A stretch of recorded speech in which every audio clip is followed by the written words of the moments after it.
They can hear me, and they can hear you. Welcome back, everyone.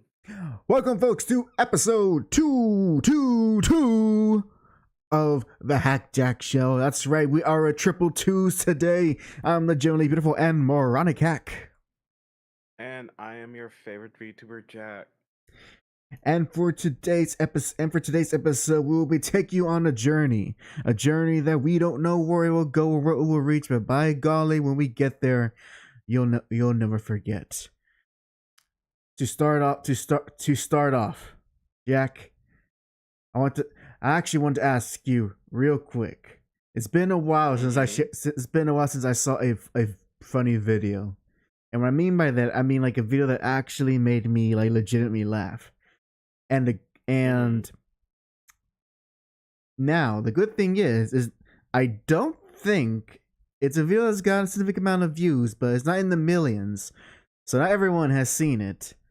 And so I want to ask before I show it, have you seen the video where someone edited episodes of the Superman animated series and replaced Clark's lines with Peter Griffin's?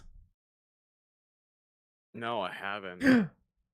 Bueno, beautiful. All right, then later on I'll show you, because by God, it's been a while since a YouTube video like that has made me laugh in a good long while. So I'll share it to you later on, because it's not long, but it's not short either. So it's a good chunk of Family Guy humor put into the Superman show. And it works so well. Surprisingly. I do want to actually, I would actually do want to share some gaming stuff that I've been doing in my own time. Hey, Ghetto. Mm-hmm. I see you, good sir.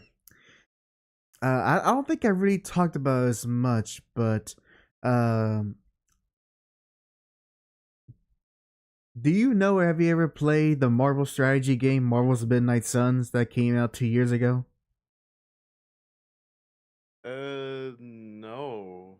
No, I remember about it, but not much actually. Gotcha. I don't even remember. I mean, I know I talked about it some, just in my own time, but I don't think on stream I ever have.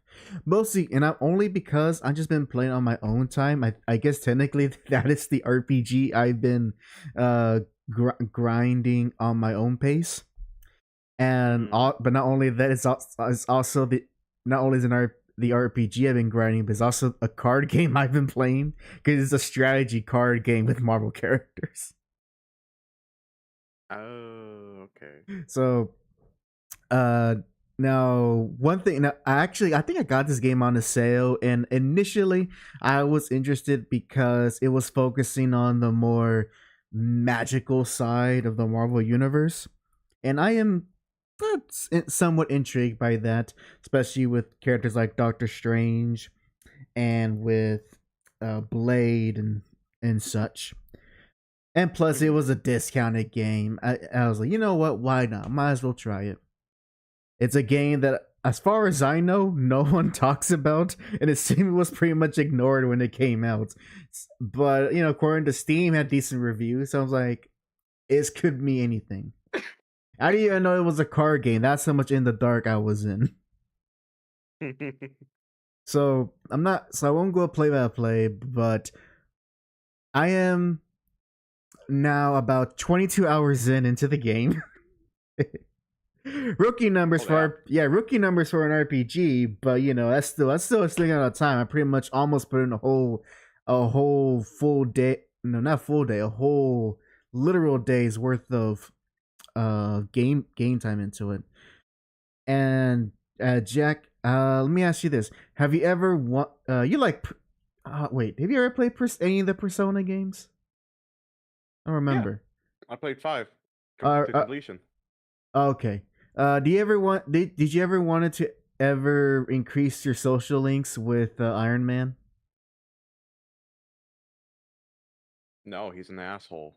But yeah, let's say yes.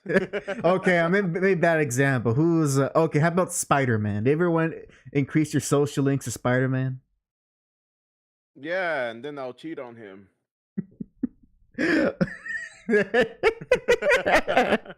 You know what's funny? I'm trying to think in Spider-Man's lore if he's ever been cheated on, and I don't remember. Wait, I could have sworn he did. wait. Gwen, back in the when it was retcon that she cheated on Peter with Norman Osborn, but that's been retcon, so that doesn't count anymore. Mary Jane never did anything like that. Black Cat, as far as I'm aware, never did anything like that.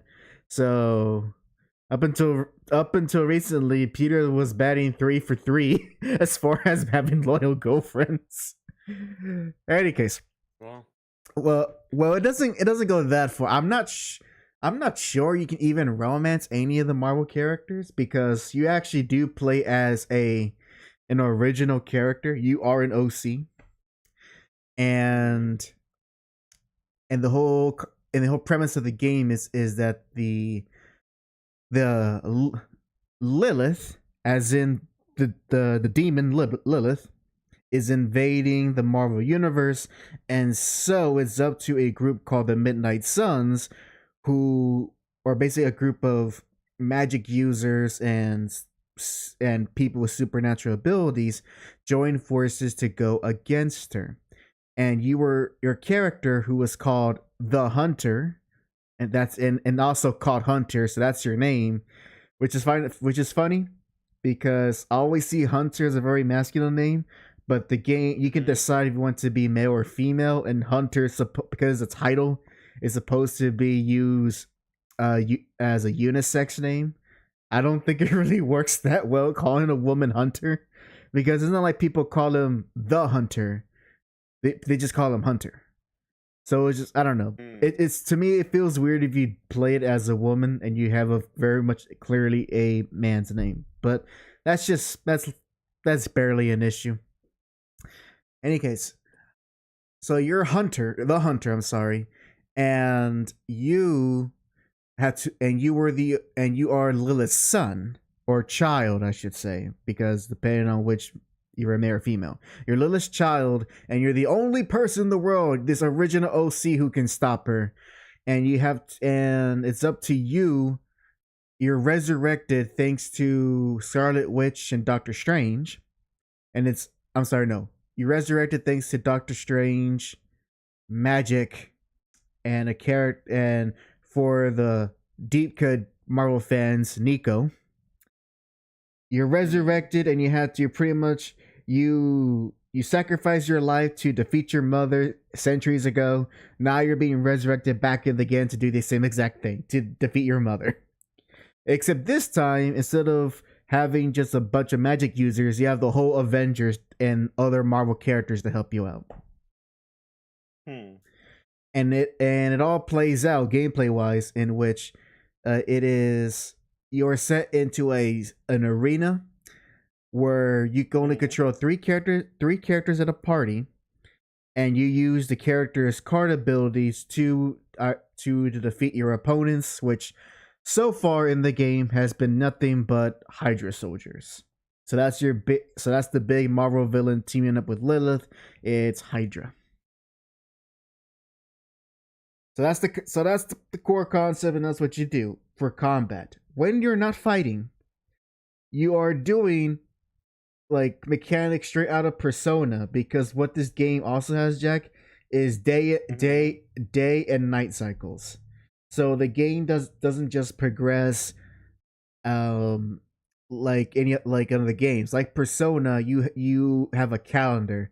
So currently I'm at day 19, and during the day that's when you can talk with characters, level them up, upgrade their gear, give them new abilities, and all of that, and do a mission. And after every mission, it goes into nighttime, and that's the time where you can hang out with characters to increase your friendship level. You explore this secret mystical woods that you live in to uncover to basically further expand your magical abilities to help you with the actual combat, and you get random loot for it too. Mm-hmm. And that's pretty much it. Is the repetition. That's the repetition of it. You can spend your days or nights doing things to either increase your combat, increase your friendship, and increase your gear and abilities within the game.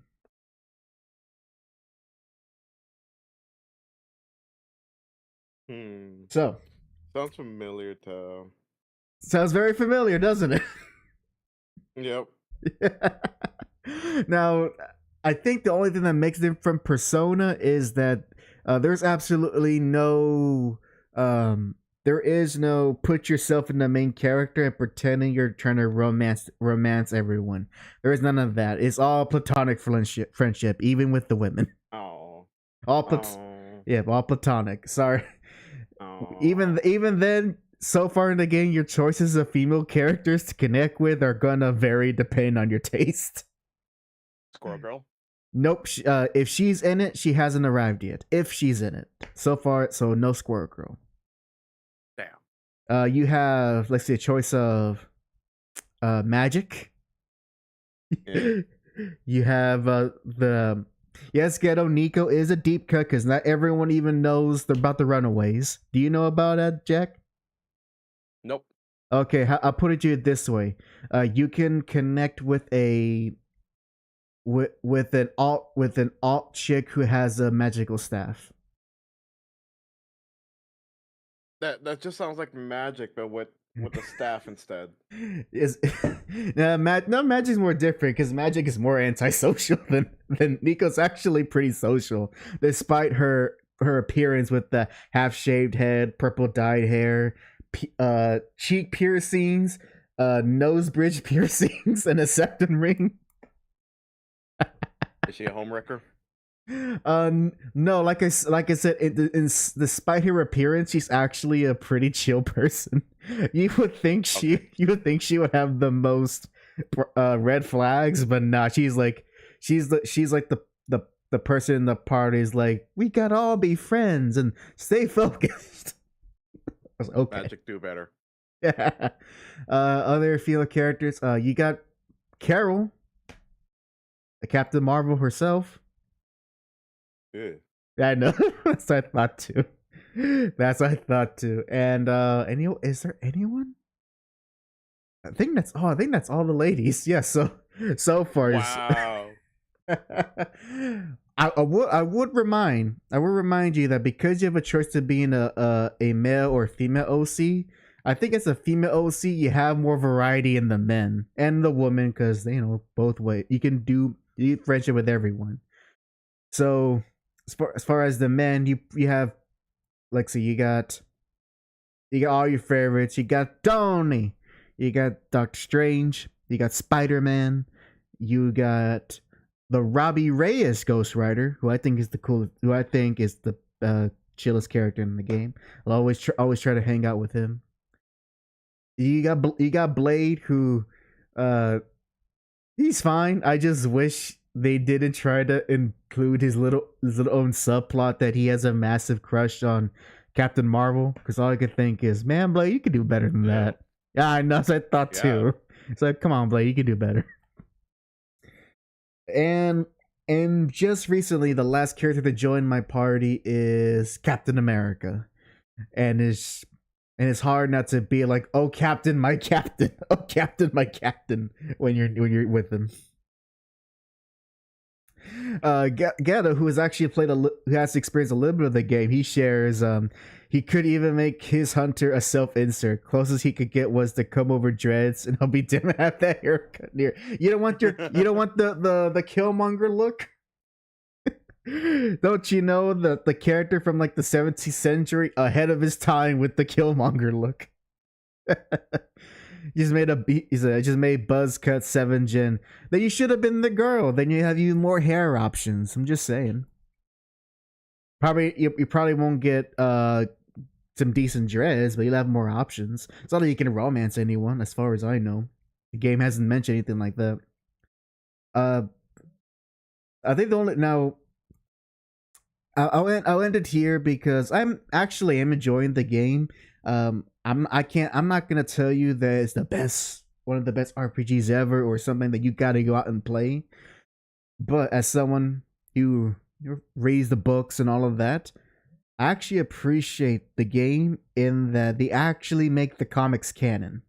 It doesn't go by its own rules, and I I immediately recognize that when um when in one of your conversations with Peter Parker, uh he talks about his first time dealing with Venom. Now, Mm-hmm. now, now, now, Jack, Mm-hmm. are you? Can you tell me, and from what you understand of how Venom came to be, like how he came into the Spider-Man story. If you know the comics, if you know the comic story, that's good. But if you don't know, then don't worry. Just give me your best, from your best memory, how Venom came to be. Uh, the symbiote was found and put in a lab. It somehow escaped, and it met Peter.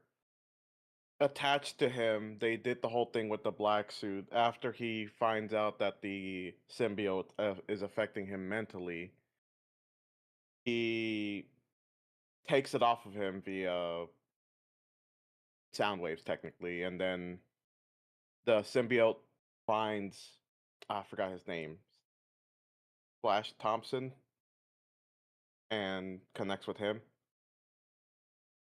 Okay, so and they become Venom. all right, so the only thing I will correct you is that uh, Venom's original host was not Flash Thompson; it was Eddie Brock. Oh yeah, yeah, yeah, yeah. However, this, however, as far as the main plot beats, you are actually correct. You know, they're actually correct, and for the comics, you know, for the comic origin, this is something that you most likely will never see in a movie or cartoon because it's too much. But the black suit originally was from a big crossover series called Secret War, in which a whole bunch of heroes and villains disappeared from Earth and arrived in a world called Battle World from a cosmic being called the Beyonder. And the whole point of that Mm-hmm. was that the Beyonder wanted to know which was stronger, good or evil. So he got all these Marvel heroes and villains to fight each other in this world that he created. And Mm. in the middle of the story, as Spider-Man is his suit's becoming more tethered, he notices that both Hulk and Thor repaired their own clothing. He asks how they did that. Thor casually points to some machine in a room that they were in. Peter goes to it, not knowing assuming that he was at the machine Thor pointed at, and in it, a little black ball appears, connects with them, and that's how he got the black suit. And it wasn't Mm. until much later on, like maybe a year or two after that storyline, that the writers even made the suit was a living being. So for a good while, the black suit was just a suit. Okay. Yep. So that's now, and that's the that's the actual origin of how this Peter got the symbiote. And every adaptation, they have to circumnavigate that because it's a lot to do the whole Secret War story, because there's a lot of explanation like I just did. The game Marvel Midnight Suns actually acknowledges that storyline, and to me, that was enough to be like, oh, okay, you guys, number one, the writers did their homework, and not only that, they like, no, everything that has happened to these characters is stuff that is from the comics. It's not something they're doing their own thing, or they just take a little from here and there. Nope, purely from the books, from the source material. And as a fan reader, I actually really appreciated that because it's something that they actually don't have to do, and most people wouldn't really care. about that.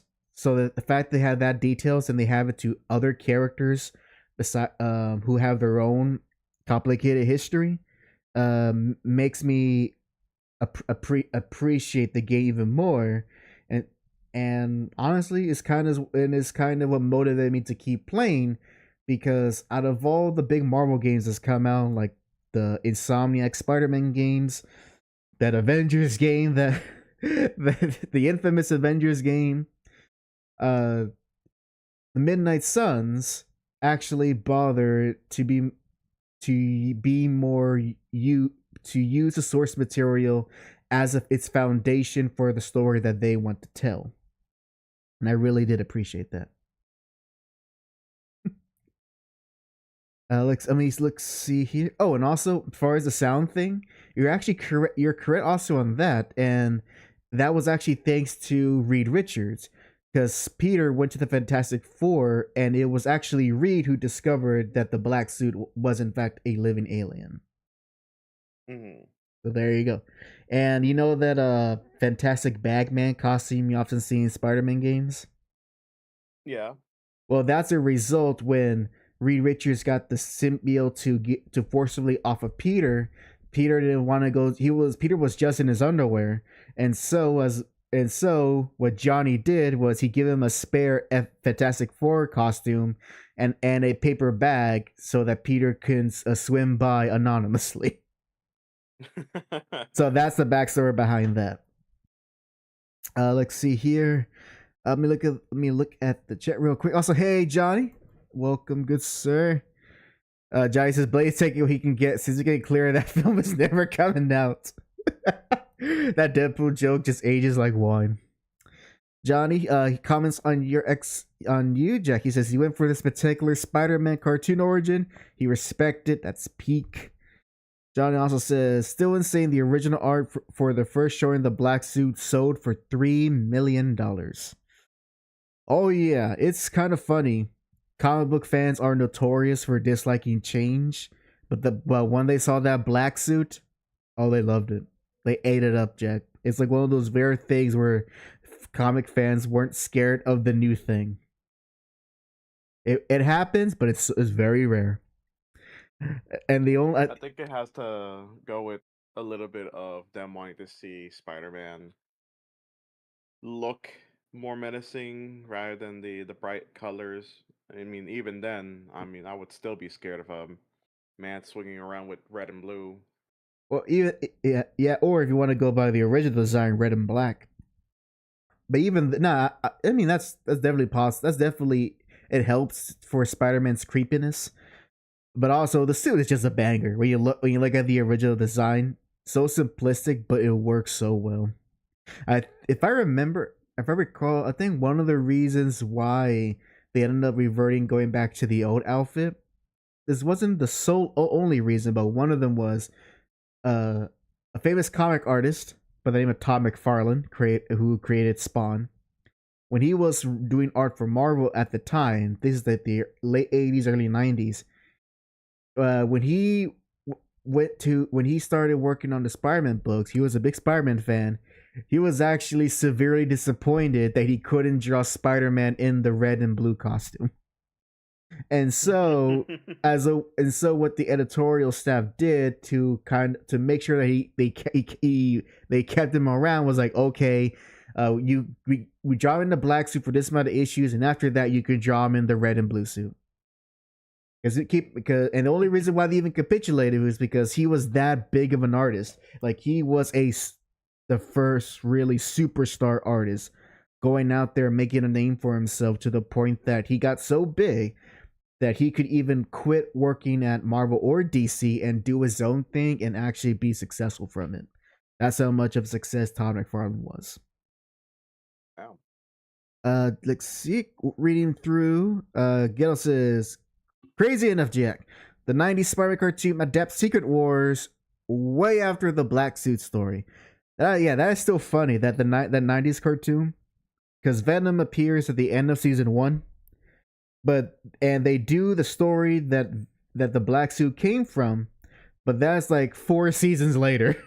And the premise is still the same, but the way they rewrote it is to make it where Peter is like in charge of this whole in charge of this whole battle world thing. So pretty much they do that story, except Peter is the one actually taking the lead. And I actually do find it funny. There's a scene where Peter has to figure out who he wants to bring with him, and it's like the equivalent of, okay, who do I want in my party? If I remember in the show, Peter ends up bringing Storm, all 4 Fantastic Four members. So that's 5 people. I think he can only have a total of 8. Let's see. So he brings the entire FF, Storm, Iron Man, and let's see. How many people is that? That's 4. That's 4 for the FF. Storm, that's 6. Iron Man, 7. What was the last one? Maybe Gal can help me out. I think the last one was it the Lizard? I think it was the Lizard. The Lizard got involved in that story for some reason. No wonder. I bet you they had a tough time fighting. They didn't have that many healers. They got a lot of DPS and 1 tank, but no healers. Oh no, wait, I lie. It wasn't the Lizard. The last person they brought in was Captain America. There's your Marvel. They got 2 tanks. There's your Marvel Rivals team. That's what Peter strategizes. 2 tanks. 4, 2, 3, 4 DPS and 1 healer, 1 support. Man, hey, and a good offense is a good defense. I'll tell you. That poor invisible woman having to take care of everyone. Meanwhile, everyone's going, I need healing. I need healing. She's gonna support the whole team. Oh, Johnny, comments. Because it is technology OG, the way that actors do it is a much better story. We can at least agree on that. I mean, it's more so out of necessity, and thankfully because it is literally just he got a different costume in another place. Because it's just that simple of what the circumstances are. You can pretty much play fast and loose with that story as you've seen throughout all the different adaptations. I mean, heck, Spider-Man 3. How did Peter get the symbiote? A small meteorite just happened to crash near where Mary Jane and Peter were having a date and attached to his bike. Boom, done. That's how you do it. That's screenwriting 101. How does the villain appear? He just does. Same thing with how how did Salmon become Salmon? He fell in a hole. Yep, man fell in a hole, became sand. A science hole. I'm also glad, but I also wonder what kind of experiments were those scientists doing that they had to be doing that with sand. That's what I want to know. I'm more confused on the fact that it's like it's a giant science hole. What do you mean there wasn't that much security around the perimeter to be able to be like, hey, we should really make sure no one's inside the science hole? Well, obviously, criminals are not going to go near science holes. Obviously, you have to be a moron to fall into a science. That's our word for the day. Our term of the science holes. So everyone out there, when you're going over your day, be careful of random science holes. You might become some human abomination if you fall in. Let's see, going through. Gettle says one thing he'll knock off the game is that they forgot Blade is British, which is sadly true. That's right, Jack. The original Blade from the comics is a Brit. He's a limey. Oh no. Shame. You know what, mate? You know what, mate? You know what is I can't. I'm not gonna try. I'm not gonna try British accent. Instead of like being super cool, he's just like, have at the you rapscallion. You taught me what, mate? Oh, you got me a better on that. Now I just turned Australian. Thank you. Oh, you know what's a funny correlation when I hear British voices? I just think of the Xenoblade games. No, it's wrong time. Backlash. I can see the future. This is Monato's power. Oh my god. When you play hundreds of hours of Xenoblade, all their voice lines just become embedded into your brain. Chris, it's Chris quotes actually the line that said in the Spider-Man 3 movie. He says, "What was that? I was probably a bird. Start the experiment," which would literally happen. Like, the scientists get a warning that something fell into their science hole, and then one of the scientists goes, it's just a bird, let's not check it, start the experiment. And that's how Marco became Sandman, because one of the scientists was negligent in doing their duties. To be honest, seems pretty real enough to me. Very much so. All those neglectful scientists, have they not learned from comic books what happens if you're neglectful? You see, this wouldn't have happened if they follow procedures instead of going through what was it called? ChatGPT. ChatGPT, something fell in my science hole. Should I check it out? No. No, studies that suggest that the most common objects that fall into science holes are small birds or animals. Thank you, ChatGPT. Oh man. Let's see. Johnny says, I still wonder, this is regards to Todd McFarlane, what in the world would make someone willingly make him still draw all that webbing instead of the black suit? And you know what? That would be a great question to ask the original designer, Steve Ditko. Because just imagine that in the time, actually, I think I figured out why. So Steve Ditko, he was of many things. He was a very prideful artist, and he took pride in his craft.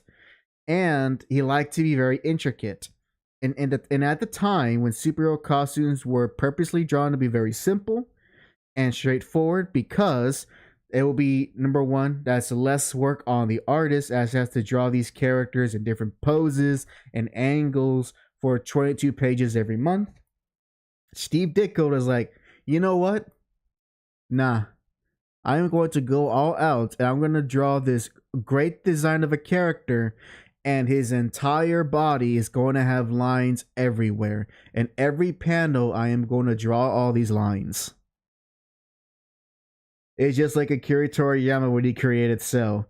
Perfect design, and he's going to draw all those little black dots or whatever, those little black spots on his body in every panel and every page. Why did he do that? Hey, sometimes you gotta work hard for something that looks cool. Yep. You gotta break your back just to be like, yeah, that looks cool. Johnny says, should be like at least 5 or 6 salmon walking around here when you put it like that. Johnny says, bless Kirby's heart. His attempt at designing Spider-Man was an epic fit. Oh, that's right.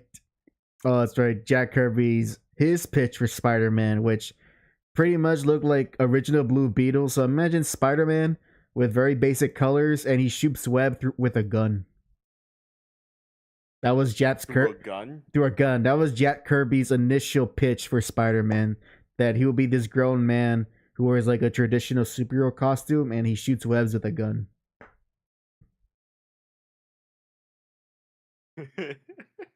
and another, I don't know why I find that funny. In another timeline.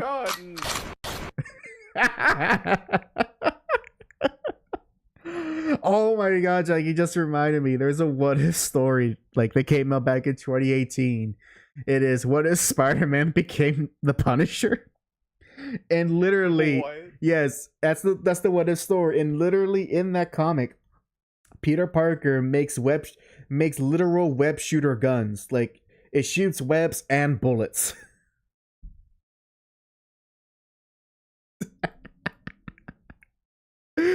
How can it tell the difference? He has some sort of thing. Some like I guess he has two like levers. One levers for the webs, and others for the guns, or something like that. I think actually, you know what? I think it's more like he has like his regular web shooters, and then around his wrist, he has those wrist guns that Black Widow has. But instead of stunning people, he actually shoots them and kills them. And then the twist at the end is that Peter realizes, man, doing this vigilante thing is actually horrible and ruining my life. He throws away his costume, starts being Spider-Man, and then not even 30 minutes later, a young man named Frank Cancel walks by the trash can where Peter threw away his costume, and he takes all of the gear that Spider-Man threw away, and thus Peter Parker created the Punisher. That's so stupid. I think it was a fun story. In my own opinion. So it's kind of funny because in the middle of the story, there's like a whole montage of Spidey fights all his classic villains, and he kills every single one of them. Vulture, dead. Mysterio, dead. Green Goblin, dead. Like, he kills them all. Oh my god, comics are wonderful. That's not Spider-Man. That's just Peter Parker. Exactly. What if Spider-Man? What if Peter Parker was the Punisher? I think that was the actual title of the story. I forgot. I think it's he get the same like backstory with Uncle Ben, but it's like, what if Peter Parker was more psychotic and he became like a gun-toting vigilante with a spider theme? That's basically the premise of that. Did he name himself the Black Widow and took on the name before Black Widow ever did? No, I think he just called himself Spider-Man. But like he says, like all cool and menacing, like, I'm the Spider-Man. I am Spider-Man. Yo soy hombre de araña. What is Peter? I am the emissary of death. What if Peter Parker was named Pedro? Pedro Parker. Spider-Man. Gwen, mi amor. ¿Por qué? ¿Por qué? Chris says Spider-Man Solo is the down Manhattan area part 101. Spider-Man kills the Marvel Universe. That's gonna be the next big book. Just you wait. And they're gonna have all bunch of contrived reasons why Peter Parker can kill everyone, including the Hulk. Oh man. Anyways, yeah, that Marvel game is pretty solid. I put a good time in. Hopefully, I can finish it soon in my own leisure. Only thing I did encounter though a unfortunately, and there was an encounter that I actually had to restart it because the game soft what's that word? Soft locked itself. I had to restart it and count. Yeah, basically I was doing a story mission and there's a specific enemy that one of its abilities is that it could turn invisible. Now you can still see it, but what the effect is that you can't perform any direct attacks to the enemy. So you either have to use either environmental attacks or area effect attacks to make the enemy visible again. Unfortunately, as I was doing this encounter, I was focused on all the other enemies, and that particular one became the last one I had to fight. And what ended up happening was that the AI decided to go invisible, and none of my characters could do anything. So I was like, okay, end turn. The AI is still being invisible. End turn. AI still being invisible. I did this a few more times and I realized that the AI is not going to do anything different, and I have to restart the whole encounter because I already used all of the environmental attacks. There was no other enemies I could use to do area effect attacks, and I had to start over. Damn. Yep. And when I did, the first thing I did was I immediately went and like jumped that enemy from the start of the encounter. I'm like, I am not going through that again.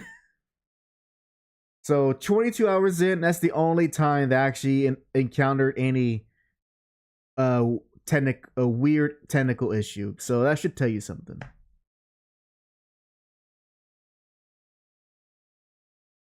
You know, and this was a paid game, or was it free?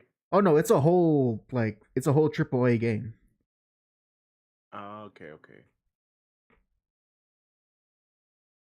So You know, speaking of which, yes. of like things that were like that, I recently was playing the Persona 5 mobile game that they have, Phantom X. Uh, Tell me. So actually, I'm kind of curious. Is this number one?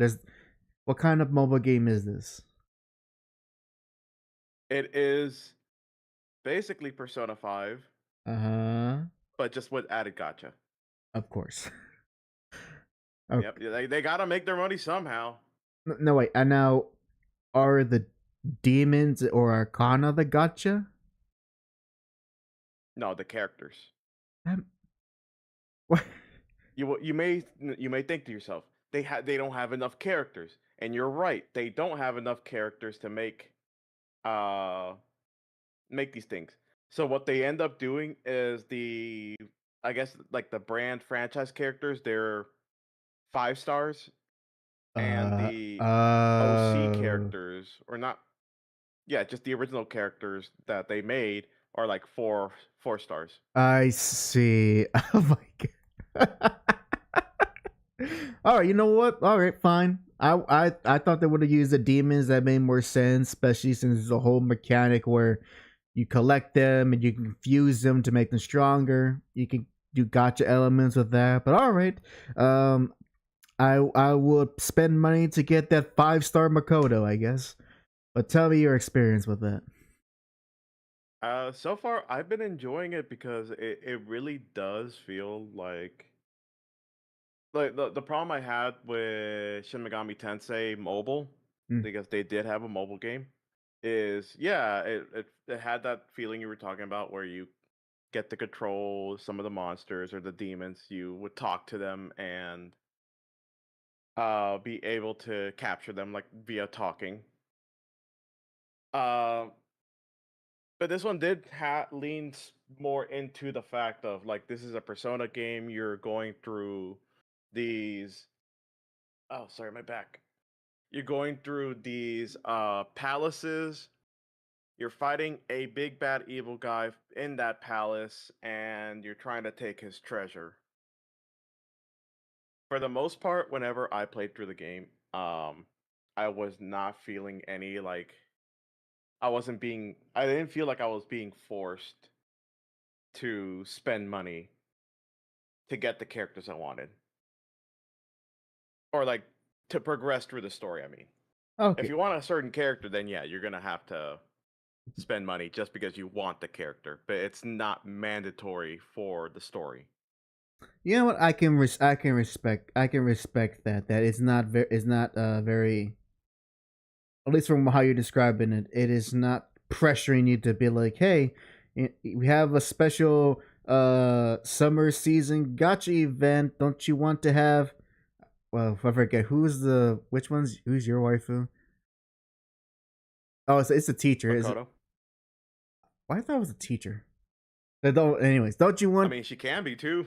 Ah, is that don't you want this? Don't you want this 5-star summer swimsuit Makoto with whatever added bonus? Then you get a chance. Spend $10, good sir. I don't even know. Maybe they do add skins, but I don't even know. I never gotten that far. Oh, I took a break because I'm waiting for more updates. I'm just comparing it by what I've seen in other gotcha games and what they do to get people to spend money. So yeah, I'm not saying as I know that they do this. I'm just making a generalized Yeah. statement. The one thing I do miss, because of course, since it is mobile, there is some limitations they have to do. They can't like one to one everything. Uh, you can't you can't negotiate with the demons anymore at all. Negotiations has failed. Time for violence. You basically just attack everything, and you have, depending on the rarity, you have a chance to get that demon throughout the encounter. So So like common ones like the pixie, you have a higher chance of getting those rather than getting something uncommon. so does it go like by more like Pokemon rules where you gotta weaken it before you can? No, you just kill them, and then hopefully at the end of before you get to your little status screen, it will have the character saying, "Oh, I remember who I am," and then goes into you. Interesting, interesting. And through all of this, you're not playing as the core Phantom Thief gang. You're playing as some OCs. You're playing as Yeah, you're playing as some new characters. You're playing the one I am currently going through. I'm up to 3 people. Wait, no, 4 people. I have I forgot their names, but you got your main character whose code name is damn, I changed it to my name, to not my real name, but my in-game name, so I don't remember it. All right, we'll just say Phantom Thief Jack is a And special variant. yeah, special variant. Yep. Um, you also got. I was gonna say Striker, but that's not her name. All right, then I'll go give her a name. So you We'll got call one character that is supposed to be a copy paste. Your main character is a copy paste of Joker. Gotcha. So we got variant Jack, and you got the woman. We're gonna call her Sally. Yeah, she is a baseball enthusiast. Oh, Closer. Her name is Closer. That's her code name, Closer. And She and she's a baseball enthusiast. yeah, very big baseball enthusiast. Actually, Uh, that's actually a pretty good name then, because she's the yeah, right. closer. Yeah, actually, Yeah, that's pretty that good. was literally the whole stick. Her whole stick. It was like, what about Closer? Because that like I'm closing up this event. I'm like, okay, yep, that's your name. I get that. Uh, That's pretty good. I'm not gonna lie, they cooked with that one. yeah, they did. Let me see. We also okay. We have Cattle. Cattle is the mascot character. Oh, okay. Now is it cattle with two T's or is it spelled differently? With 2 T's. Is it actually a cow, an anthropomorphic cow or calf? Weirdly enough, no, he is an owl. Boo! And he chose the name too, so I have no idea why he chose the There name. has to be some Japanese pun with that. How can you name a bird cattle? Whatever, whatever. All right, it's its name. That's his identity. What are you gonna do? Yeah. Uh Also keep in mind that with these characters, they you know how in Phantom Thieves or Persona 5, they all have a variety of different elemental attacks that the later on you go. Yes, you got your, let's see, your Aji, your, I only remember Aji's, but I know exactly what you're talking about. So, in this one, to kind of simplify things, you can only use 3 attack spells. Everything else will either be Yeah, everything else will be some type of buff, like a passive buff, not an actual buff. So it's either you get all 3 as attack spells, or maybe like 1 attack spell and 2 buffs, or 2 heat, or 1 heat, like vice versa. Now You is can't use any more than that. Now, are weak points a mechanic even in the mobile game, or they don't do that? Correct. There are still mechanics in the mobile games. They are still a main core mechanic. So you do get the one mores every single time when you hit a weak point. Okay, that's good. That's good. To translate that. And the only weird thing is whenever you do a one more, you don't get to choose what type of attack, like how you did in Persona 5. You just get an elemental attack, which goes back to what I was going to say where each character has a dedicated elemental attack for their one more. So Cattle is fire, I see. Closer is electricity, your main character is gun, it's just bullets. I mean, that's a element technically, a physical element. Yeah, yep. And um you also have Soy. That he chose that name, Soy. Okay. He is ice type. But I don't like it. I don't like why he chose. Okay, the reason why this man chose Soy is because he is a big buff for food. He literally is almost trying to Oh. own his own ramen shop. Oh, and he likes like the soy, yes, because that's a common cooking ingredient in Japan. What's funny is I that see. he was gonna name himself Shoyu, the actual translation for soy. And the characters even made a joke and like, I don't know. Let me see. Let me try it. So you go in there. Like, no, it doesn't sound right. It sounds like I'm asking you to get something from the grocery store. So a solution. Just say the same word, different language. It will sound completely different. Yeah, it seems like it. Yep. That's literally their explanation. They were like, what about he's like, what about soy then? It stays with the whole English You know, thematic. I could see that. I'm sure there's someone out there who unironically names their cat Neko. But look at his persona. Look at it. His persona. It's on the Persona. sources, and I'm so mad because The heck? it's a Okay. bandito. I gotta. I must show this to the audience so that they have a point of reference. So this will take me just a minute. Keep talking. Oh, I found the main character's name or code name, Wonder. I keep forgetting that they call him that, Wonder. Okay, Thanks to Cattle again. so the image you show me. This is Soy's persona, correct? Mm-hmm. So I see a noose. Is his persona? I'm guessing Hangman or something. No, it is. I forgot the name of it, but it's Do they still keep the thing of it being a literary reference? yes, I see. because your main character's persona is Yanoshik. Oh, I need to look. I need to look this up. Everyone, look this up with me. Whoever can find the info fastest, will earn points, and the points don't matter. Let's see. What was the mobile game called again? Persona 5, The Phantom X. Phantom X. Sounds like a Godzilla movie. All right. Let's see. Characters. Where is he? Show me. Show me. Give it to me. Give it to me, baby. Give it to me. All right. Where are you, Mr. Soy?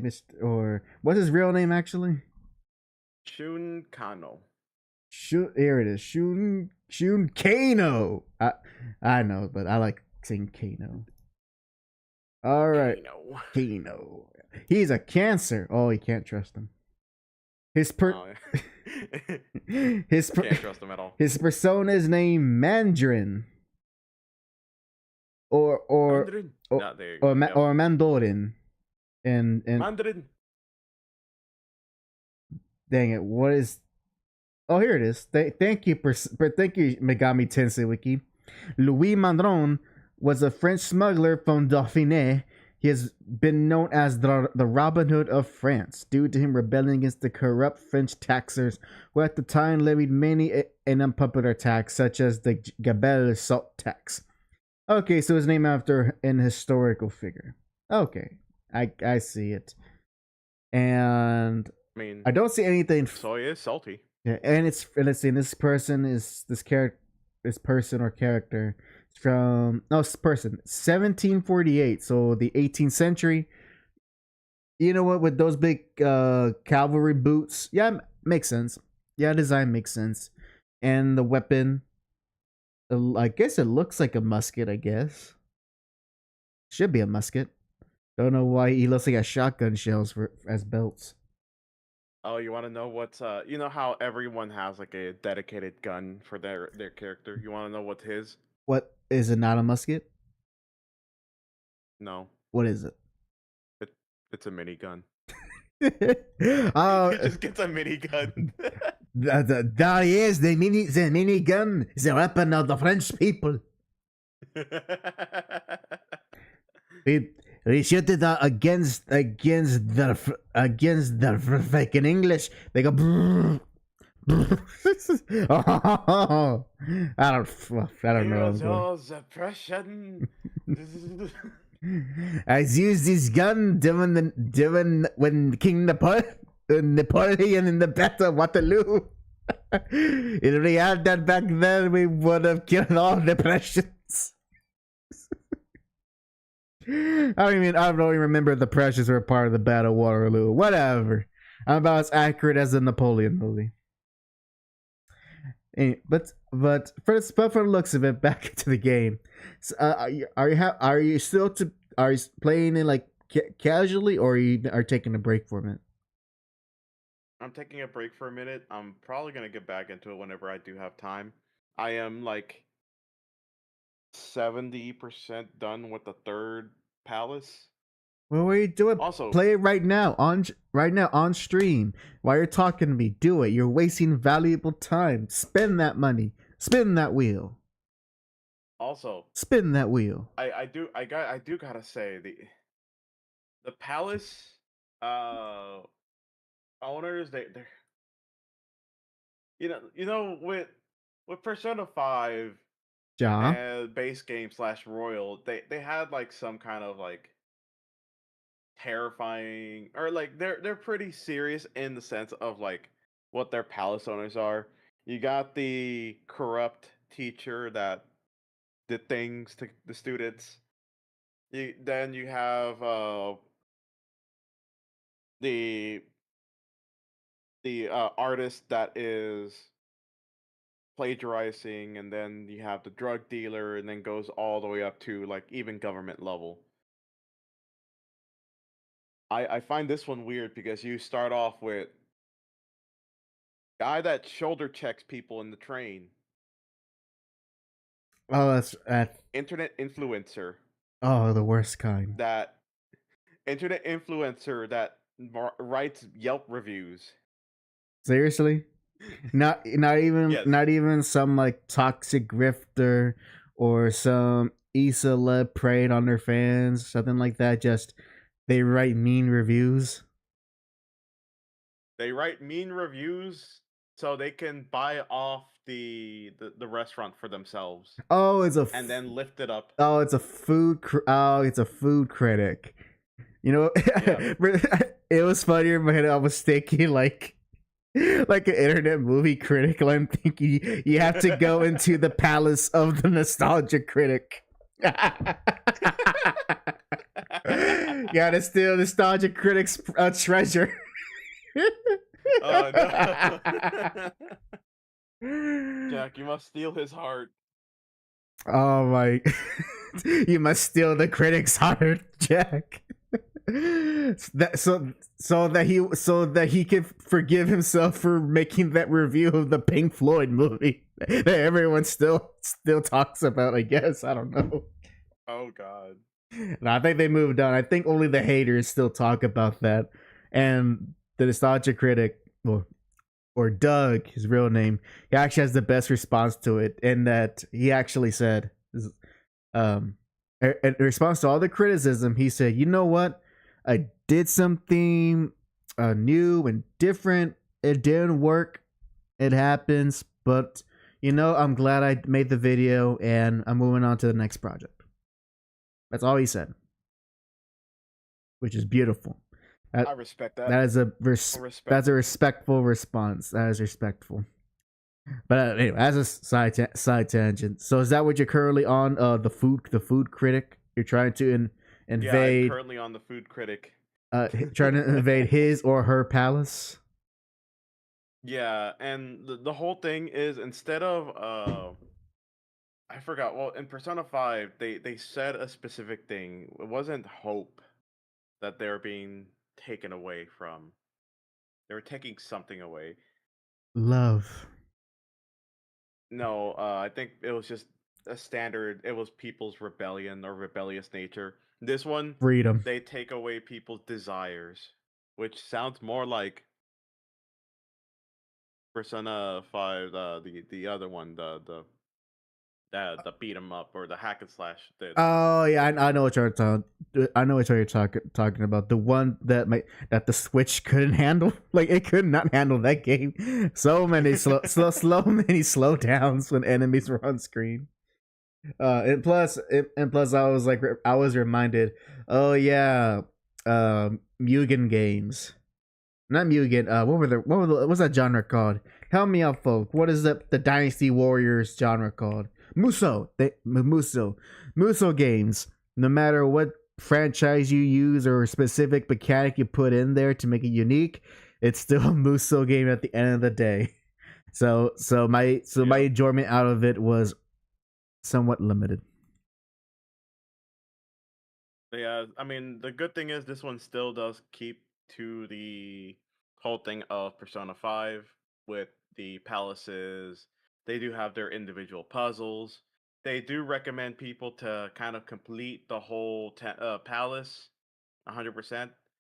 Even if you don't, there is still a way to go back. Thank God.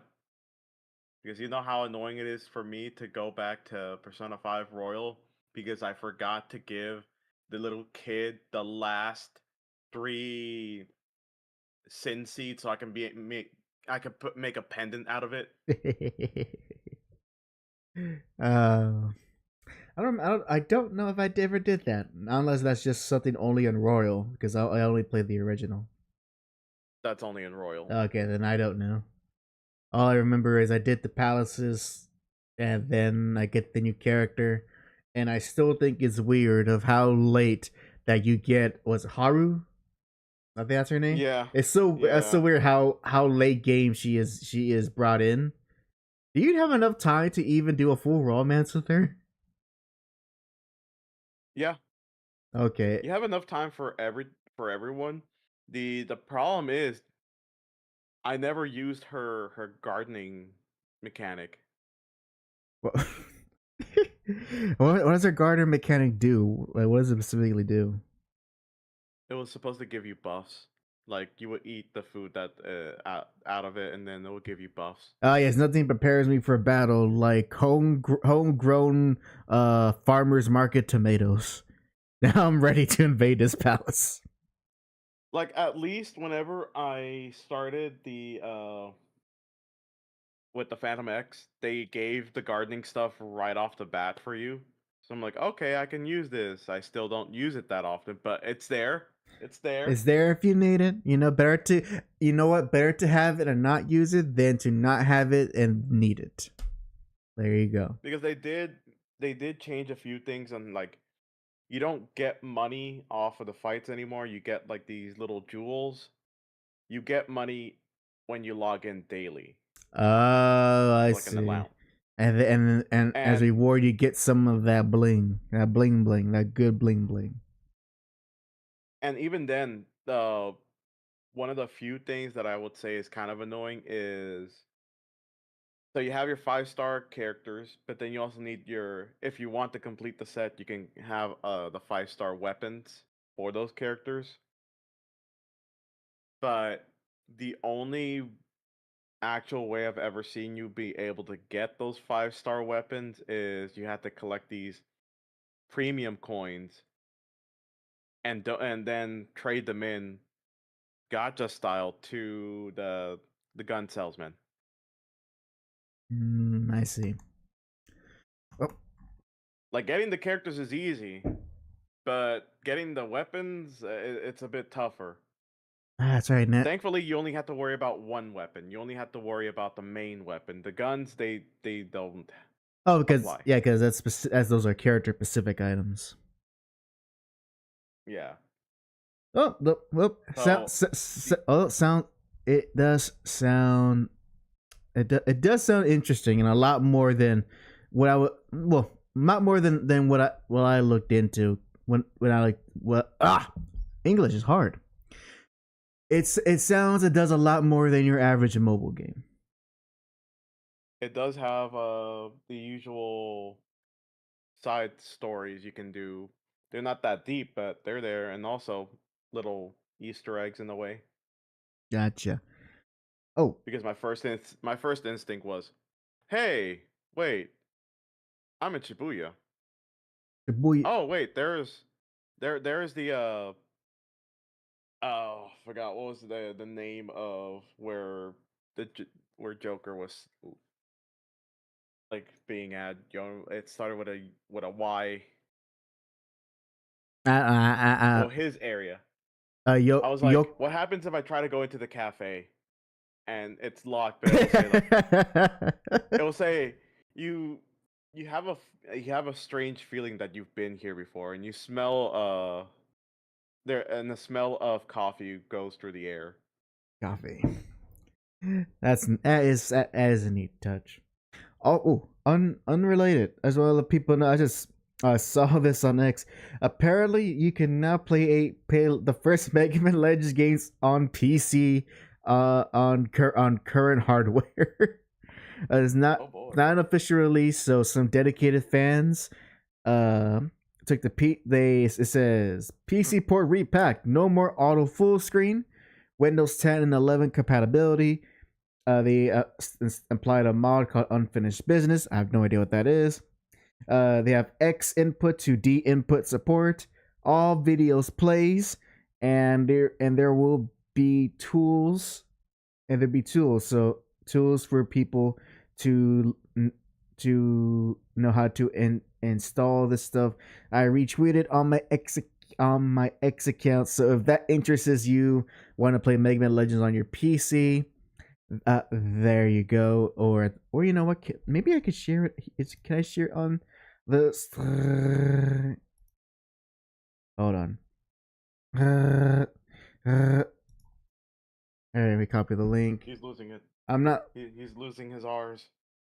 I never had it to begin with. There you go. I posted on I posted on the chat for anyone who will be interested in something like that. So thought I shared that. You reminded me actually, Jack, or I'm sorry, I was reminded um that I may have to get another console for my brother and I, because Oh over the weekend I was sharing with him the new Lego Batman game that was announced, the Legacy of the Dark Knight, which looks yeah. spectacular, looks fun and amazing, and he wants to play it too. And I was speaking to him, I'm going, I'm not sure how long my laptop could really handle games like that, because it's a very much a, if you looked at any of the game footage that's out there, it's basically a Lego Arkham Knight. That's what it is. Yeah. A- Yeah. and which means a very demanding game, and as the years has gone by, my laptop that I'm using right now to stream to you guys, it does the job, but who knows for how long. So, and plus, my brother also, he wants to try out the Metal Gear Solid Delta game. So, and I'm thinking, okay, I was like, okay, and so how? So it's like how we're gonna do this because like again, I could technically play it on my PC, but it's just not. It's to me, it's just not the same. Especially for the Lego game. To me, when I see that, I'm like, man, that's a great game to play on a console. Like I don't want to do with. I don't want to put it on my PC to play a Lego game. Like put it on. Like I want to use. I want to just have the convenience I have on a console, boot it up, and there you go. But we don't have any of the newer consoles. We have no PS5s, the Xbox Series X, because we really didn't need desire to want one. Now that seems to be changing, and I'm not sure if that's something I'm going to. Uh, I'm not sure if I'm going to. What's the one? What's the phrase I'm looking for? Stick to that because well, number one, the Metal Gear Solid Delta. I am curious about it. I know people. There's been like some early reviews out. Apparently, the game is not optimized well. Unfortunately, apparently the game can't keep a stable frame rate. It fluctuates between like 50 and 70 frames.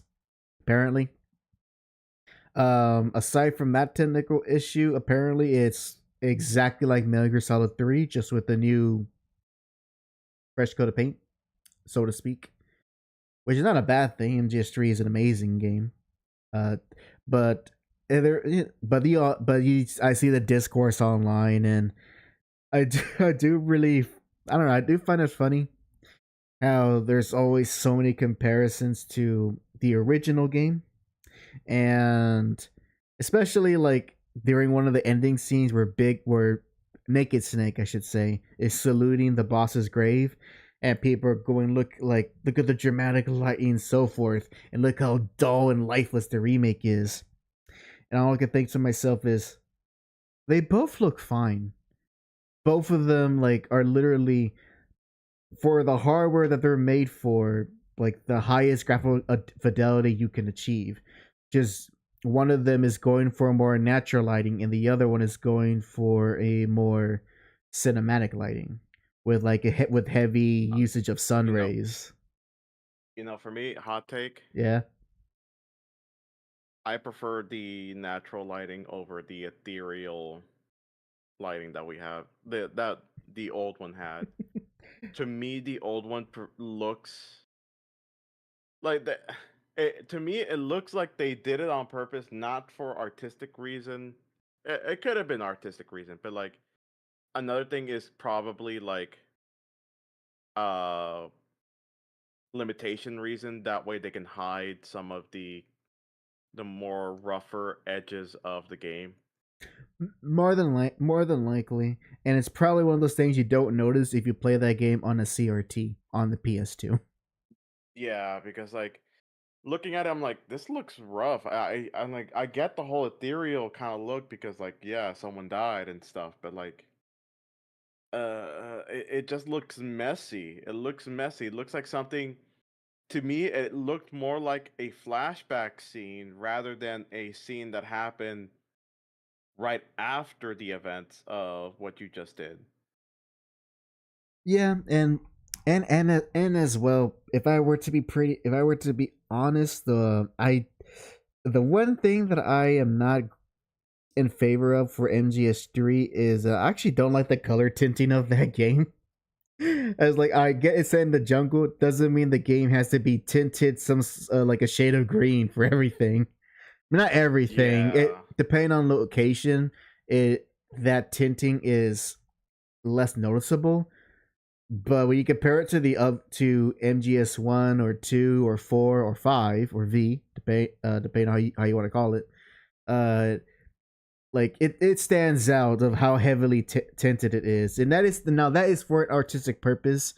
And in the HD remaster, they toned it down, and for the remake for Delta, uh, it's going a different direction, going for a more natural look. And I actually do think the remake looks really well. Uh, Hmm. it's a shame that it looks like the game wasn't optimized well. But then I remember that was the same issue for Silent Hill 2, the literally the last Konami game that they remade. and Silent Hill Mm. 2, despite people's hesitation because it was being developed by Bloober Team, Mhm. they nailed it. Like even the original creators of Silent Hill 2 enjoyed it. So, and now of course we'll never know. I doubt Kojima, being the type of, I guess, artiste or in a little bit of cult personality that he garnered over the years, I doubt he's gonna acknowledge anything about the remake. And of course, that's his original creation. He doesn't have to say anything about it. But for the new people working on it, I mean, it looks really good. I wish they used the Fox engine because the Fox engine is super underutilized. But I'm guessing they don't have anyone at Konami who knows how to work that damn thing. By the way, did you ever learn what Konami ended up using that engine for after Kojima left and there was no more Metal Gear games for a while? What?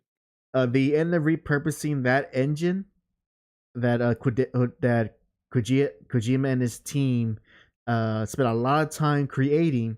They ended up using it for Football Manager Simulator.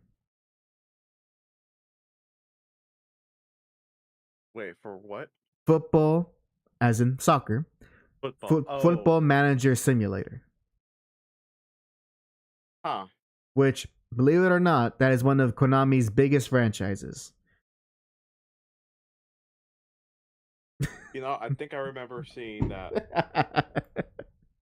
Oh man, so it's a shame, but I guess they don't have people who know how to work the engine, so they're using Unreal 5.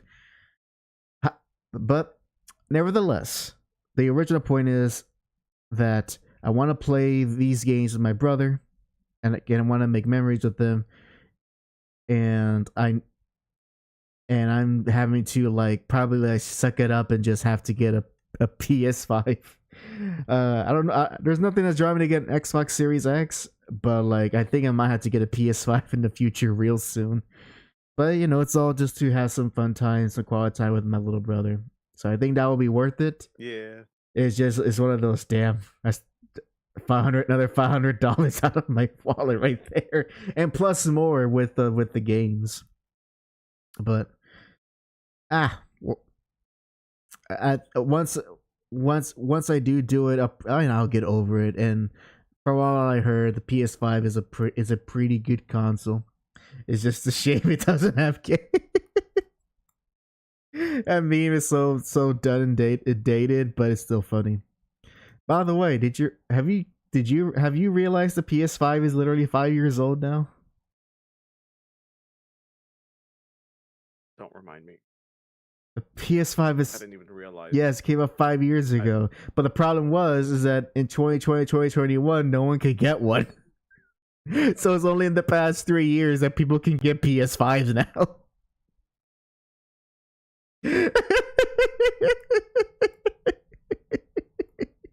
Beautiful. Oh man, and because it's already 5 years in, I don't know how well the system is selling. I'm guessing it's selling good enough. In a few years, we're gonna get a PS6 because we already have a PS5 Pro.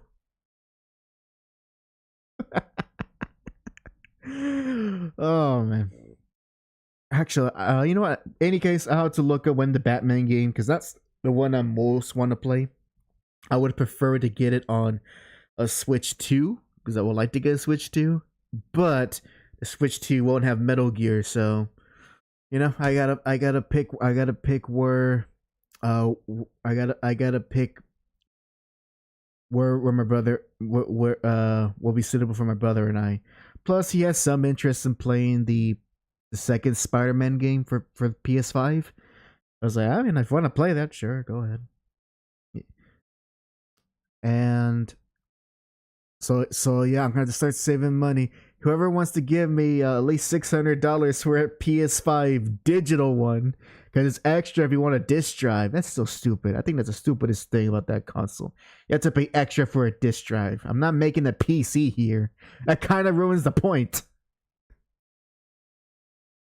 No, no, you're gonna have to cough over that money because you do you know how expensive CDs are? Oh my god.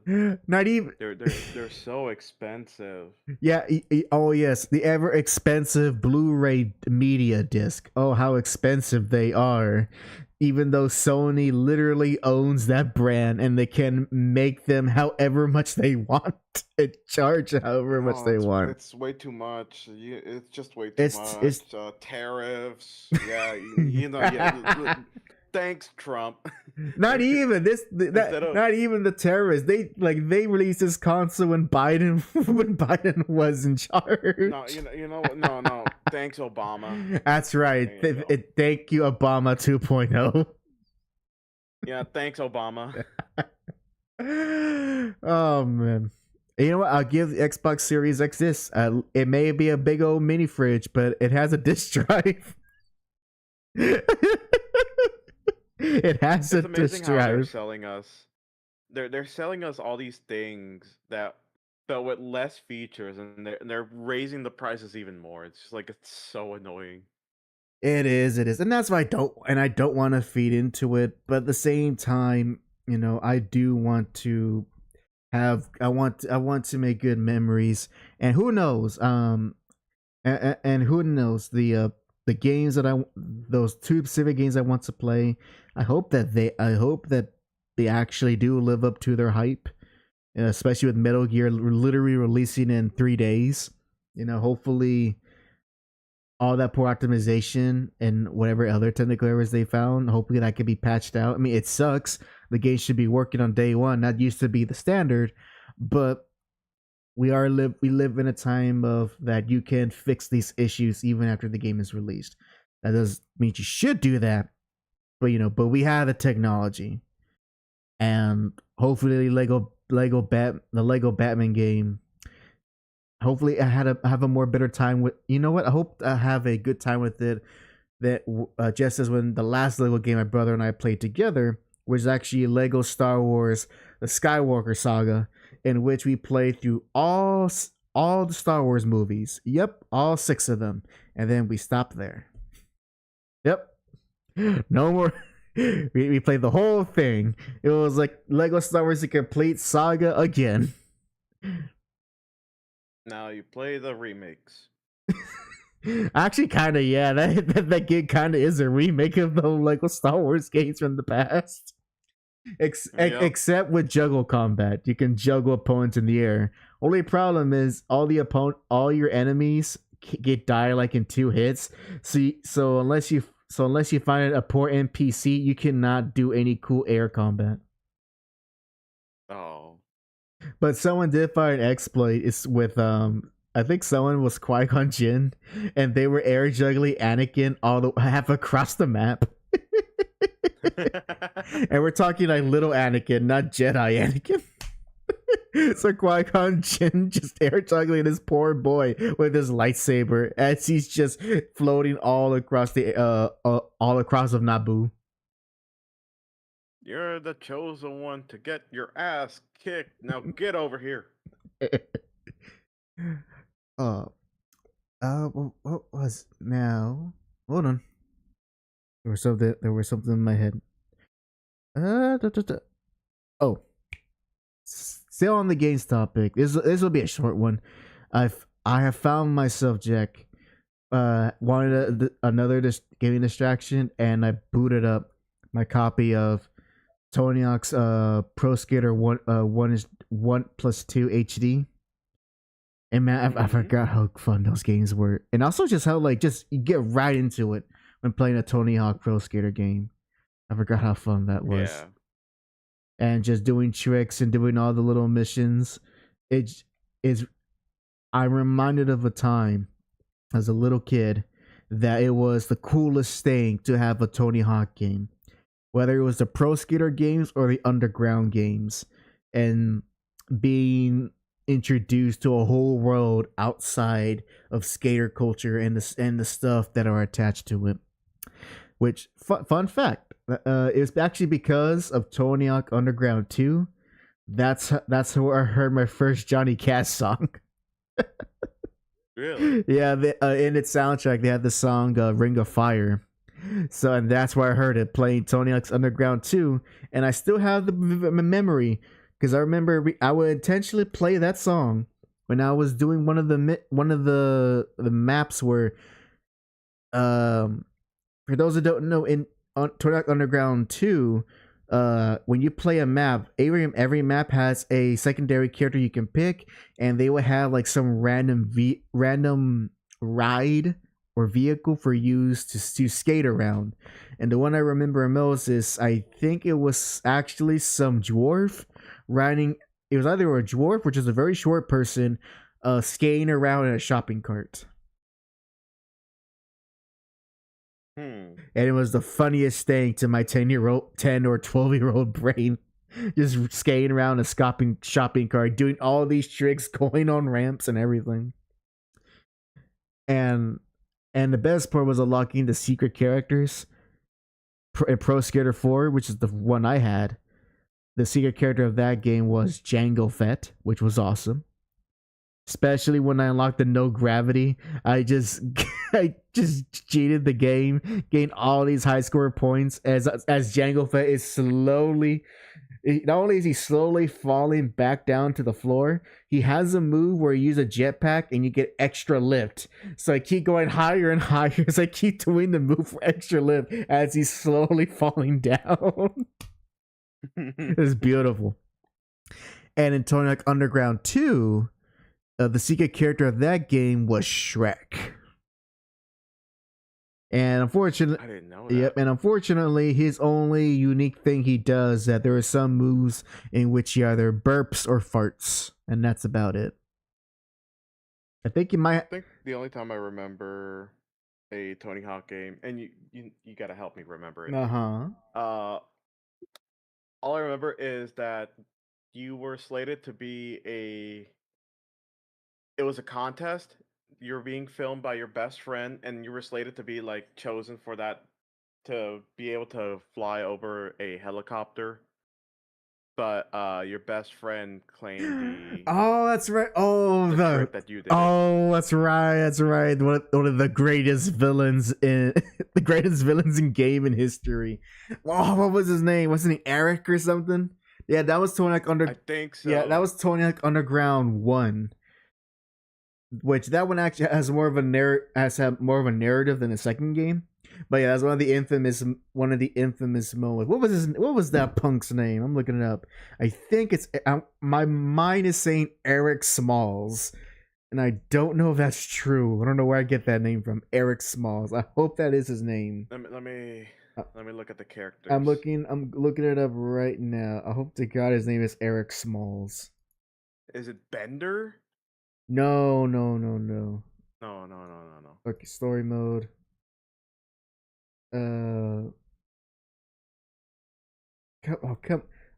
Character list. Okay, here it goes. Eric Sparrow. That's the punk's name. Eric Sparrow. That's your friend, quote unquote. Yeah. As he tries to undermine you through the entire game, your best friend. Damn, Eric Sparrow, history's greatest villain. And there was a Underground 1, right? That is correct. If you guys need a reminder of just how devious and malicious Eric Sparrow is, I recommend watching the best friends play Tony Hawk Underground 1, and you will learn that is the evil. He's right up there with Griffith. No, I am not exaggerating. He's right up there. Eric Sparrow and Griffith are rotting in the same hell. Rest in peace, Neversoft. My God, I missed seeing that logo. Ah, yes. The never. Oh, yes. Although I would say the first time I saw that logo, it creeped me out. Yeah.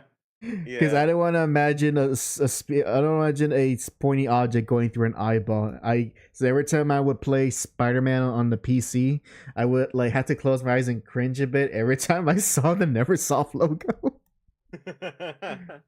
I'm like, this is a cool game, but I don't want to look at the eyeball. No, that's the only thing. And like as far as like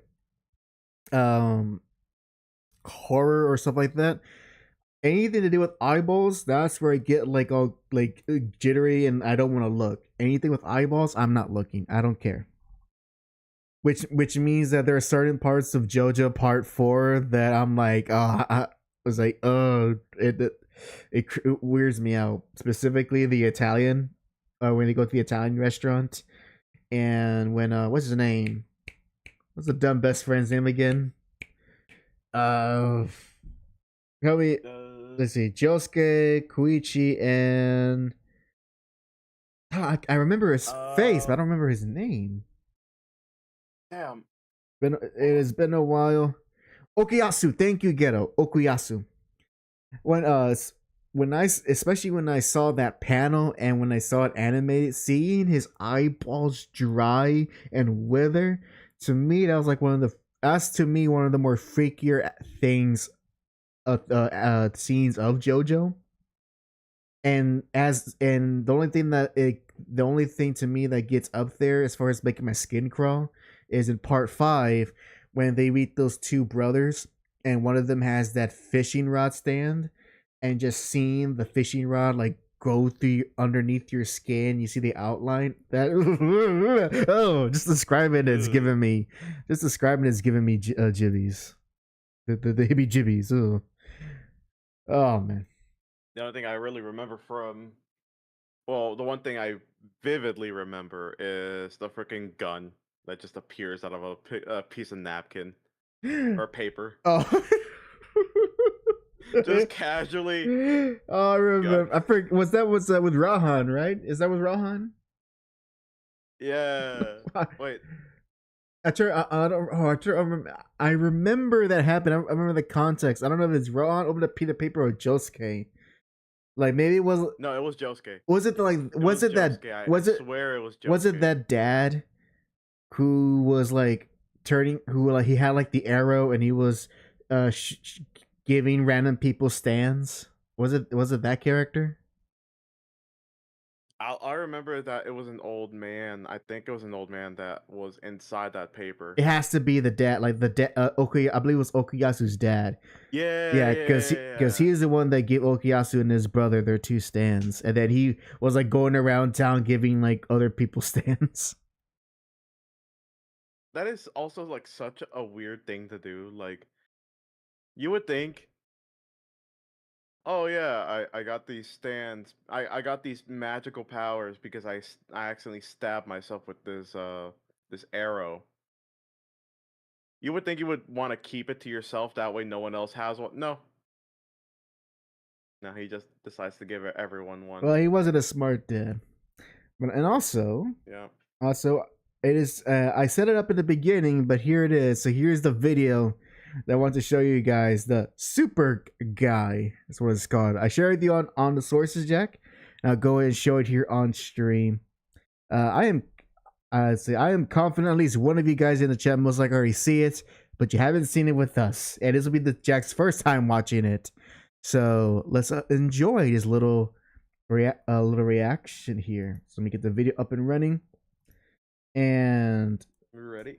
This video comes from the channel. Oop, let me pause real quick. Comes from the channel Khalid SM Shaheen. So thank you, good sir, and let's go ahead. Unless is this a re-upload actually, or could be.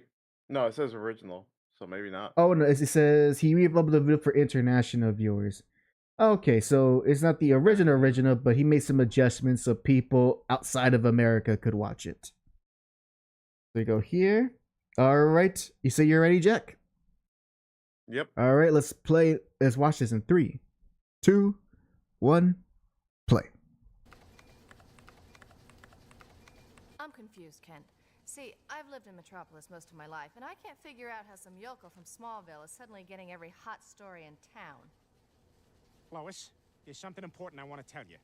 Back at the store, I took my boner into the waistband of my pants, and now it's sitting weird. You're a sick man, Kent. Oh, God.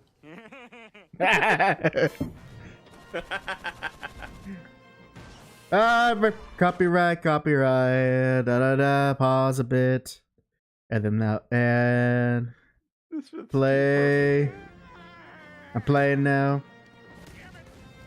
And pause it again just for the just for the copyright.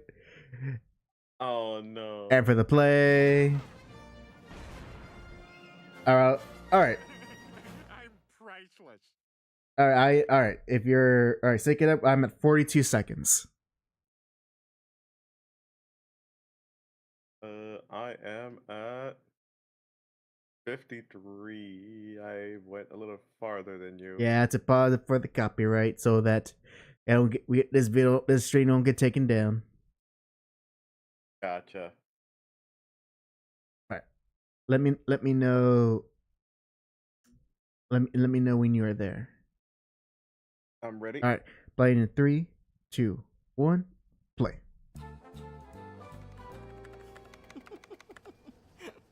What you got there? Check out the new comic What you strip. got there? What? Lois, we got a problem. What's wrong? Bad news? Dennis the Menace is just shoveling snow. He's being helpful. Might as well just call it Menace. Yeah. Do me a favor, Kent. Crack up after we've covered the museum opening. I Which is why the Lex love the Family Guy transition music. You know, I Yeah. still don't understand what he does for a living. Everyone who goes Neither do I.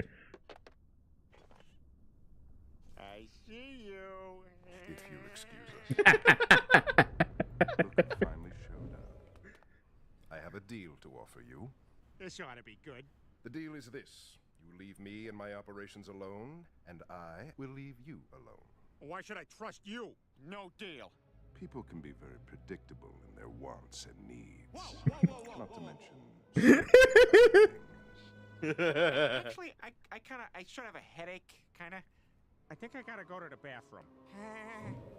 Well then, I guess I'll have to kill you.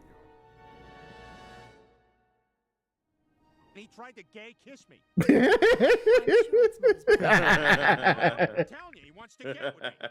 Well, we're sure glad you flew home for the weekend, son. Since you've been in Metropolis, we barely see you. I am the greatest American hero. My redneck days are over.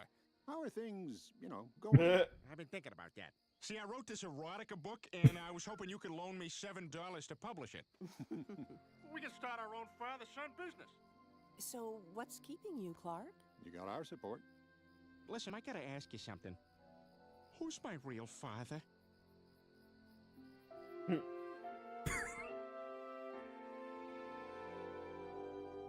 Have fun raising my bastard.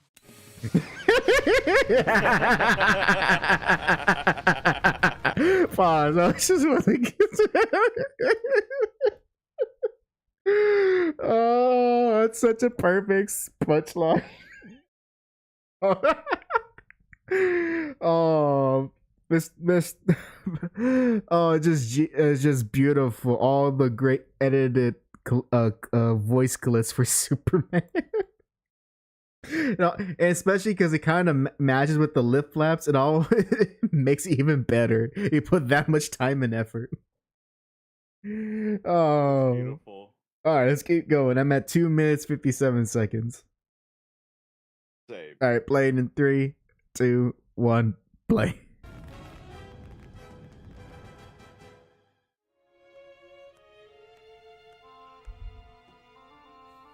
Oh my god.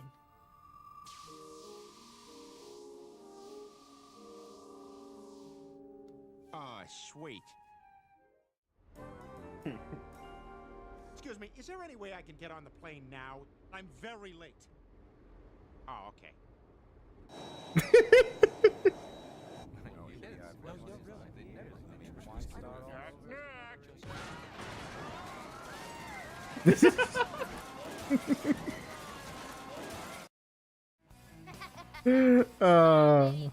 Love it. No Yeah, no vaccination. Hey, maybe it has one of those things that goes... Because that's important for science. Well, what do you know? The Boy Scout brought protection. I didn't want to have to tie you up. Want to make sparks fly? You know, if I wasn't so sure you were a lesbian, I'd say you were coming on to me. You stupid sleaze! I'm pure electricity. My mistake. What? Who's there? Huh? Wait, what's going on? Please save me, Superman. Oh, you okay? You bleeding?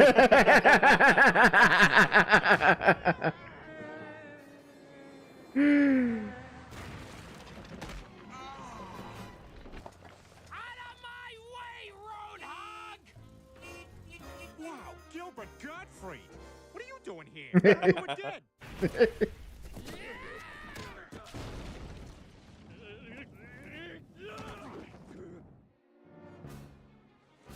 Don't worry, I got it under control. Go, Preppy car, go! Yeah! You all right? You know, you could probably just buff that. Yeah, the insurance company will love this. You know, there's no reason to get the insurance companies involved. I kind of want to kill somebody else. Sponsor second. Bloodlust. I love the great decision to make Bizarro Homer Simpson. That was beautiful. When I saw it first time, that caught me so off guard. It took me a second to process that was Homer's voice. And I do want to appreciate the Gilbert Gottfried joke, since he played Mr. Mxyzptlk in the animated series, so they didn't have to change any of his dialogue. And also, a little with the dark humor added, the fact that when Peter says, "I thought you were dead," and sadly he is actually dead. Yeah. Oh my god! So that Rest in may peace. rest in peace in heaven. That's my best. That's the best Gilbert Gottfried you're gonna get out of me. All right, I'm at 5 minutes 17 seconds. All right. I played in 3, 2, 1, play. We are proud to present this classic sculpture by one of the world's most noted artists. Ah, geez, not him again. Where are you, McGurk? Rodin's thinker. That's him! Hey, McGurk, finish your business and let's get going. It's very early. You gotta understand. I don't usually. Oh my god.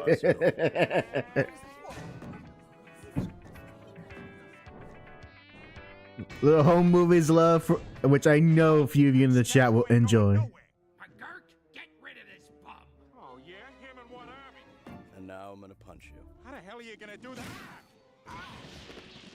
Ta-da! You just hit me. I know, it was cool. Ow! Son of a...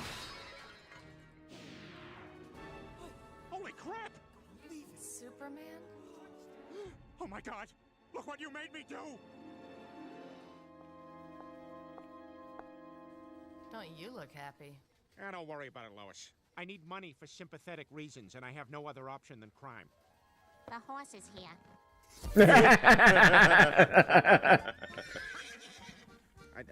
I don't know what to do now. Confusing, ain't it? I got me a new stable ball. Ha! Not now, Gazoo. I want to be alone. Huh? You don't mean it. Oh my god, could you leave me alone? You are the neediest kid. Hey, you can't just walk out. Wait, do dwarves grant wishes? Huh?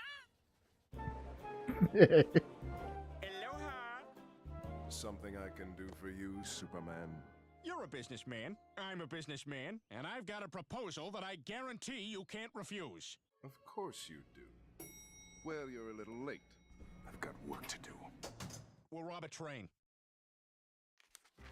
I love that reaction. Die in train derailment. Oh. Lois, that is just morbidly obese. I haven't felt this way since the time I went to that museum. Dun, dun, dun, dun, Oh god. dun, The cutaways.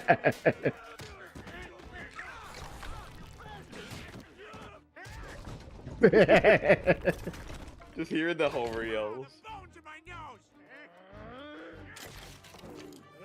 All right, just take it easy. Just take it easy, man. Everything's cool. You. Right here, dude.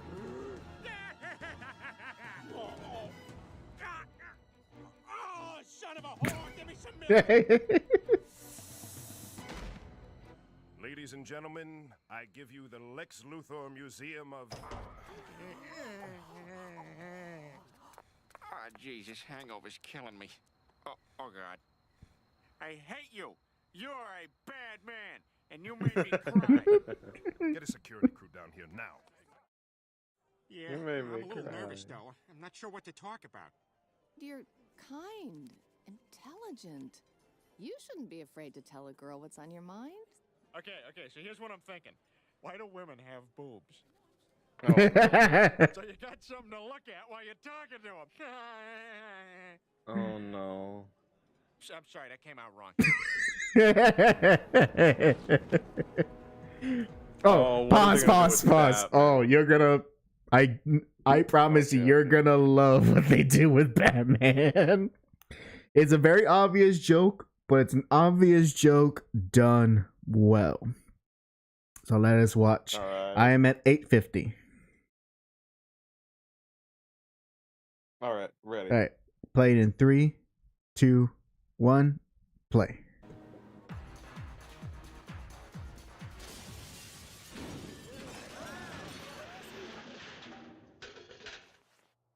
So, you guys like to party?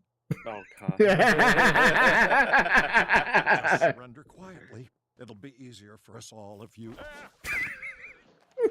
Oh.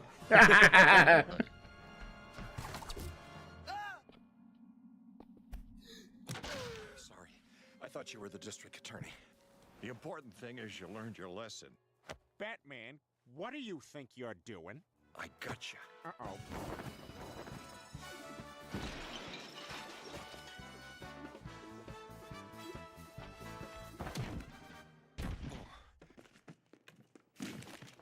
That's for giving me a book last Christmas. You're rich, you jerk. Why do you always have to put yourself in these situations? He's why, Jimmy.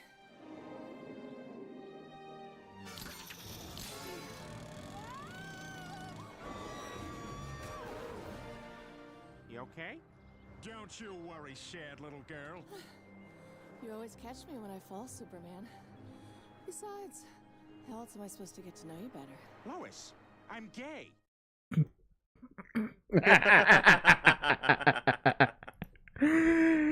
Oh man, and that is it for that video. I enjoyed it. It needs a lot more views. Right now it's at 291,000. Underwatch as far as I am concerned. But still, beautiful video. It's watching the first time gave me a huge laugh. And oh my god, I'm looking at the original upload that he did before he had to re-edit it for international. That only has 9,000 views. So yeah, Oh, wow. yep. So definitely underviewed. Admittedly, very specific humor, but hey, everyone likes Family Guy, right? Right? Yeah, everyone likes. Yeah. All right. Yeah. All right. Giggity. Let's see, and with that, ladies and gentlemen, that will conclude our episode for this evening, episode 222. And before we give our individual announcements, I would like to formally announce that Jack and I will have a special episode of the JAC Show, hopefully next Monday. You never know. Well, we never know if anything gets in the way, but of course, we always do our best to have these shows on the next Monday after each episode. And Jack, what is a special thing we are planning? Tell the audience. It will be our next fight night, but not only is it gonna be a fight night, it is not gonna be a fighting game. It will be on the tracks. We'll be doing Mario Kart 8 Deluxe this time, and it will be open to both of our communities. Exactly. So if you yourself own a copy of Mario Kart 8 Deluxe for the Switch, sorry Wii U users, the two of you that are there, It will be for the Switch, and as Jack has said, it will be open. So if you have your own copy of Mario Kart 8 with Nintendo Switch Online, that's also very important. Then please feel free to join us so we can add you in on the episode. You could join on the festive fight night. We were overdue for one, and unfortunately, Jack and I are taking a hiatus from fighting games, at least a little bit. I know, at least I am, at least for majority of fighting games.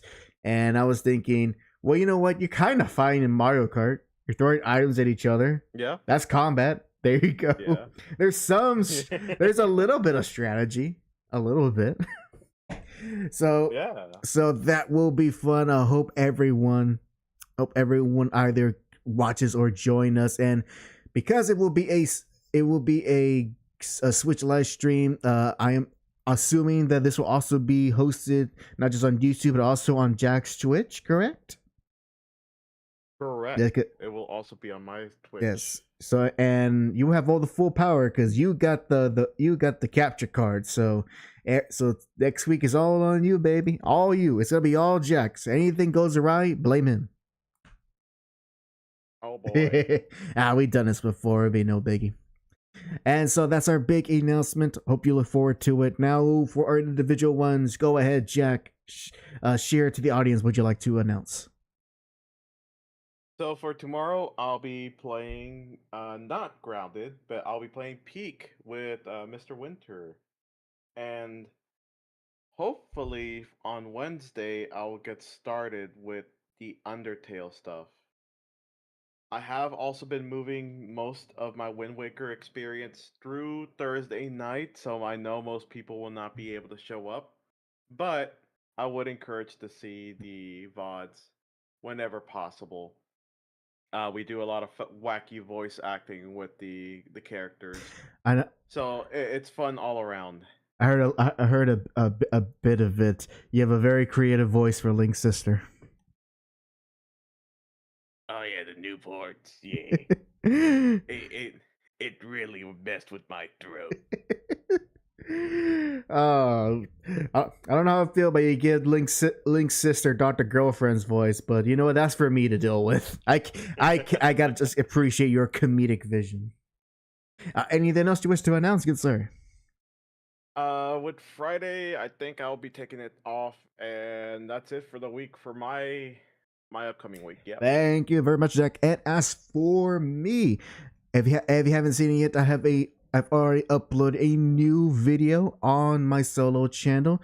I look at this the second part of the Blood and Thunder storyline from Marvel. So check that out on my solo channel, The Only Hack.